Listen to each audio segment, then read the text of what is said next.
Welcome to ITI mechanical group. POT की हमारी classes चल रही हैं, उसी का ये नेक्स्ट वीडियो है। तो चलिए शुरू करते हैं। फर्स्ट क्वेश्चन है हमारा, Anu uses a bangle to draw a circle instead of a compass. What trait does she exhibit. Anu एक वृत्त खींचने के लिए कंपास के बजाय चूड़ी का उपयोग करती है।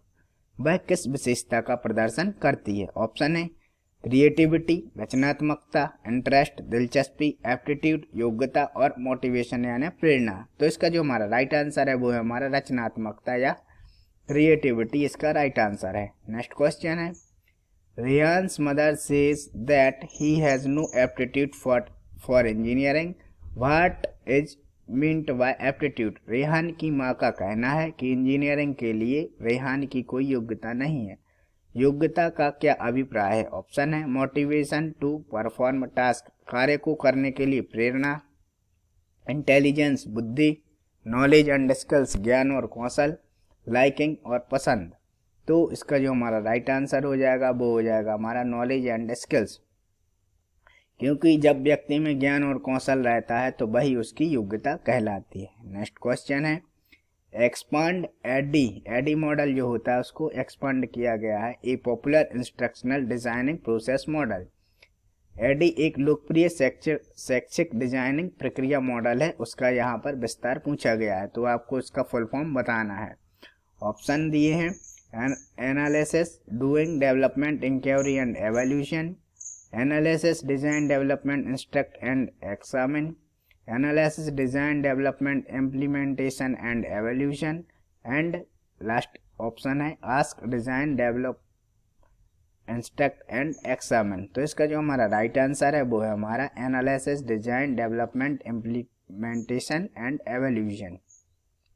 एडी मॉडल काफ़ी इंपॉर्टेंट मॉडल है, आपको इसका फुल फॉर्म और जो भी इससे संबंधित क्वेश्चन वो आपको याद करना है। नेक्स्ट क्वेश्चन है, Which of the following should be included in a course outline। निम्नलिखित में से किसी पाठ्यक्रम की रूपरेखा में शामिल किया जाना चाहिए? ऑप्शन है द कोर्स एम्स, प्री रिक्वायर्ड्स, पाठ्यक्रम का उद्देश्य और आवश्यक शर्तें, असेसमेंट शेड्यूल, मूल्यांकन अनुसूची, text books and other resource, पाठ्य पुस्तकें और अन्य संसाधन, ऑल ऑफ दीज, ये सभी। तो इसका जो हमारा राइट आंसर हो जाएगा वो हो जाएगा हमारा ये सभी, क्योंकि जो पाठ्यक्रम की जब भी रूपरेखा बनाई जाती है तो इन सभी चीज़ों को उसमें शामिल किया जाता है। नेक्स्ट क्वेश्चन है, what is the 4 step method of instruction used for. निर्देश की जो 4 चरण विधि होती है वह किसके लिए प्रयोग की जाती है? ऑप्शन है टीचिंग डिलीवरी, शिक्षण या प्रतिपादन, नीड एनालिसिस, आवश्यकता विश्लेषण, क्रिएटिंग लर्निंग मटेरियल, शिक्षण सामग्री बनाना, एनालिसिस यानी विश्लेषण। तो इसका जो हमारा राइट आंसर है वो है हमारा टीचिंग या डिलीवरी। निर्देश की जो 4 चरण विधि होती है उसमें टीचिंग और डिलीवरी प्रयोग की जाती है। नेक्स्ट क्वेश्चन है, when would you use the lecture method of training delivery. आप प्रशिक्षण प्रतिपादन के व्याख्यान विधि का उपयोग कब करेंगे? ऑप्शन है introducing new concept and understanding, नई अवधारणाओं और समझ का परिचय कराने में, एनहांसिंग स्किल्स, कौशल बढ़ाने में, चेंजिंग एप्टीट्यूड ऑफ लर्नर, शिक्षार्थी का दृष्टिकोण बदलने में, इंक्रीजिंग द एप्टीट्यूड, योग्यता बढ़ाने में। तो इसका जो हमारा राइट आंसर हो जाएगा वो हो जाएगा हमारा introducing new concept and understanding, यानी जो व्याख्या की विधि होती है प्रशिक्षण की, तो उसका प्रयोग हम तब करते हैं जब नई अवधारणाओं और समझ जो होती है उसका परिचय कराना होता है। नेक्स्ट क्वेश्चन है, Which of the following methods of teaching delivery allows two-way communication and learning। शिक्षण प्रतिपादन के निम्नलिखित तरीकों में से कौन सा दो तरफा संचार और सीखने की अनुमति देता है? ऑप्शन है लेक्चर या भाषण, डिस्कशन विचार विमर्श, ई लर्निंग और बिजनेस गेम यानी व्यापार खेल। तो इसका जो हमारा राइट आंसर है वो है हमारा डिस्कशन या विचार विमर्श, क्योंकि विचार विमर्श में क्या होता है कि जब भी हम डिस्कशन करते हैं तो डिस्कशन में दोनों तरफ से विचारों का आदान प्रदान होता है, तो इसलिए इसे दो तरफा संचार प्रणाली कहते हैं और यह सीखने की अनुमति दोनों तरफ से देता है। नेक्स्ट क्वेश्चन है, when is the communication process set to be complete. संचार प्रक्रिया को पूर्ण कब कहा जाता है? ऑप्शन है when sender transmit the message, जब प्रेषक संदेश प्रेषित करता है या भेजता है, when the message enters and leaves the channel, जब संदेश चैनल में प्रवेश करता और निकलता है, when the receiver understands the message and responds, जब रिसीवर संदेश को समझता है और प्रतिक्रिया करता है, और आलाप दीजिए यानी ये सभी। तो इसका जो हमारा राइट आंसर हो जाएगा वो हो जाएगा ये सभी। संचार प्रक्रिया तभी मतलब पूर्ण मानी जाती है जब जो भेजने वाला होता है वो संदेश को भेज देता है, और जो संदेश होता है वो चैनल में प्रवेश कर जाता है और निकल जाता है। रिसीवर संदेश को समझ जाता है और प्रतिक्रिया कर देता है, तभी उसको संचार प्रक्रिया को पूर्ण माना जाता है। नेक्स्ट क्वेश्चन है, what are the benefits of moderation? Moderation के क्या लाभ हैं? ऑप्शन है, sets teacher expectations and ensure consistency of teaching. शिक्षक की अपेक्षाओं को निर्धारित करता है और शिक्षण की स्थिरता सुनिश्चित करता है। नेक्स्ट ऑप्शन है, can be used to impart distance learning. दूरस्थ शिक्षा प्रदान करने के लिए इस्तेमाल किया जा सकता है। नेक्स्ट है, sets teacher expectations, ensure consistency of teaching and can be used to impart distance learning. शिक्षक की अपेक्षाओं को निर्धारित करता है, शिक्षण की स्थिरता सुनिश्चित करता है और दूरस्थ शिक्षा प्रदान करने के लिए इस्तेमाल किया जा सकता है। लास्ट ऑप्शन है नन ऑफ दीज। तो इसका जो हमारा राइट आंसर है वो है हमारा none of these.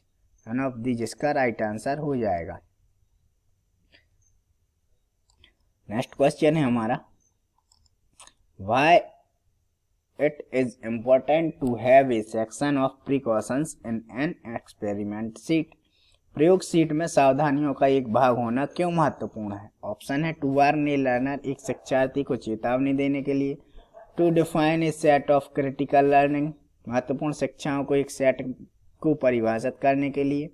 To list possible reason of failure, विफलता के संभावित कारणों की सूची बनाने के लिए। टू परफॉर्म एन एक्सपेरिमेंट, एक प्रयोग करने के लिए।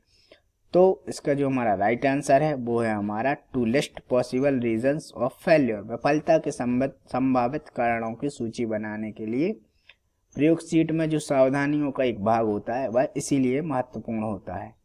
नेक्स्ट क्वेश्चन है, pick the PPE to be worn by students in a chemistry laboratory. एक रसायन विज्ञान की जो प्रयोगशाला होती है उसमें छात्रों द्वारा पहने जाने वाला पीपीई चुनें। पीपीई का जो फुल फॉर्म होता है वो होता है पर्सनल प्रोटेक्टिव इक्विपमेंट। ऑप्शन है हमारे, lab coat, gloves and glasses, rubber footwear and gloves, latex gloves and anti static mat, और hard hat and steel toe shoes. तो इसका जो हमारा राइट आंसर है वो है हमारा लैब कोट, दस्ताने और चश्मा। इनको जब भी हम रसायन विज्ञान की प्रयोगशाला में जाते हैं तो लैब का कोट पहनना चाहिए, दस्ताने यानी हाथ पोछ पहनने चाहिए, और सेफ्टी गॉगल यानी सेफ्टी चश्मा पहनना चाहिए आंखों की सुरक्षा के लिए। नेक्स्ट क्वेश्चन है, if in a classroom there were more desk and chairs then there were students and the woods were cluttered and desk had materials laying out that were not used daily, which of the 5S would you apply? यदि कक्षा में छात्रों की तुलना में अधिक desk और कुर्सियां हों तो बोर्ड बहुत पास पास हों और मेजों में ऐसी सामग्री हो जो दैनिक उपयोग में नहीं आती, तो 5S में से कौन लागू होगा? ऑप्शन है, सॉर्ट यानी छांटना, सेट इन ऑर्डर क्रम में लगाना, साइन चमकाना, और स्टैंडर्डाइज्ड प्रमाण के अनुसार करना। तो इसका जो हमारा राइट आंसर हो जाएगा वो हो जाएगा हमारा सॉर्ट या छांटना, क्योंकि जो उसमें कक्षा में अनावश्यक वस्तुएं होंगी या चेयर या कुर्सियां हैं तो उनको हम छटाई कर देंगे, जो काम के होंगे उनको हम क्लास में ही रहने देंगे, जो अनावश्यक होंगे उन्हें हम अलग कर देंगे। तो 5S पर हमने एक स्पेशल वीडियो भी बनाई है अलग से, आप जाकर आई बटन में देख सकते हैं। नेक्स्ट क्वेश्चन है, As per true color system, there are 4 personality types, which one is said to be associated with adventures. Two colours प्रणाली के अनुसार 4 व्यक्तित्व के प्रकार हैं, कौन सा साहसिक के साथ जुड़ा हुआ है? ऑप्शन है, गोल्ड टाइप सुनहरा प्रकार, ग्रीन टाइप हरा प्रकार, ऑरेंज टाइप नारंगी प्रकार, ब्लू टाइप नीला प्रकार। इसका जो हमारा राइट आंसर है वो है हमारा ऑरेंज टाइप यानी नारंगी जो प्रकार होता है वह साहसी वाले जो भी हम कार्य करते हैं यानी साहसिक के साथ ये जुड़ा होता है। नेक्स्ट क्वेश्चन है, identify ways in which a teacher can bring awareness about safety in schools. उन तरीकों की पहचान करें जिनमें एक स्कूली शिक्षक या एक शिक्षक स्कूलों में सुरक्षा के बारे में जागरूकता ला सकता है। ऑप्शन है, पुट अप सेफ्टी पोस्टर, सुरक्षा पोस्टर लगाकर, installing fire extinguishers and giving details safety instruction, अग्निशामक यंत्रों को स्थापित करके और विस्तृत सुरक्षा निर्देश देकर,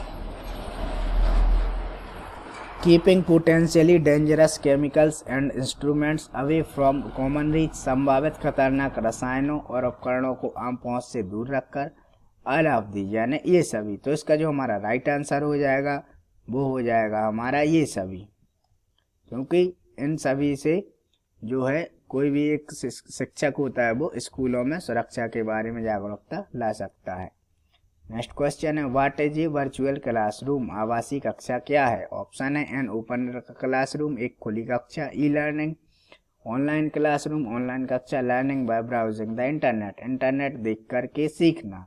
तो इसका जो हमारा राइट आंसर है वो है हमारा ऑनलाइन क्लासरूम, यानी ऑनलाइन कक्षा जो होती है वो वर्चुअल क्लासरूम कहलाती है, जैसा कि अभी हमने देखा था हमारी वर्चुअल क्लासें चली थी। नेक्स्ट क्वेश्चन है Which of these bodies was set up to provide support specifically for engineering management and pharmaceutical education in the country? देश में इंजीनियरिंग प्रबंधन फार्मास्यूटिकल शिक्षा के लिए विशेष रूप से सहायता प्रदान करने के लिए इनमें से कौन सा निकाय स्थापित किया गया है? तो इसका जो हमारा राइट आंसर हो जाएगा, ऑप्शन देख लेते हैं, AICTE, ICNSE, BIOS, NIOS और CBSE। तो इसका जो हमारा राइट आंसर है वो हमारा AICTE इसका राइट आंसर हो जाएगा। नेक्स्ट क्वेश्चन है as per the 5 factor theory these which of these is a characteristic displace by people in the group opens, 5 कारक सिद्धांत के अनुसार इनमें से कौन सा लक्षण समूह के द्वारा प्रदर्शित किया जाता है? खुलापन। ऑप्शन है इमेजिनेशन एंड इनसाइट, कल्पना और अंतर्दृष्टि, हाई लेवल्स ऑफ थॉटफुलनेस, उच्च स्तर की विचारशीलता, काइंडनेस एंड अफेक्शन, दया और स्नेह, मूडीनेस एंड इमोशनल इंस्टेबिलिटी, मनोदशा और भावनात्मक अस्थिरता। तो इसका जो हमारा राइट आंसर हो जाएगा वो हो जाएगा हमारा इमेजिनेशन एंड इनसाइट, यानी कल्पना और अंतर्दृष्टि का सिद्धांत। नेक्स्ट क्वेश्चन है डिफाइन नॉन परफॉर्मिंग एसेट्स, गैर निष्पादित आस्तियों का परिभाषित करें। ऑप्शन है आस्तियां जिनका उपयोग आय उत्पन्न करने के लिए नहीं किया जाता, उदाहरण के लिए सोना, ऐसा ऋण या अग्रिम इसके लिए मूलधन या ब्याज भुगतान 90 दिन की अवधि के लिए अति दे रहा हो, खरीदे गए रियायती सामानों के लिए 90 दिनों से अधिक के लिए भुगतान अति दे हो, या एक ऐसी संपत्ति जो सालाना कुछ लाभ प्रदान करती है लेकिन हर महीने या तिमाही नहीं।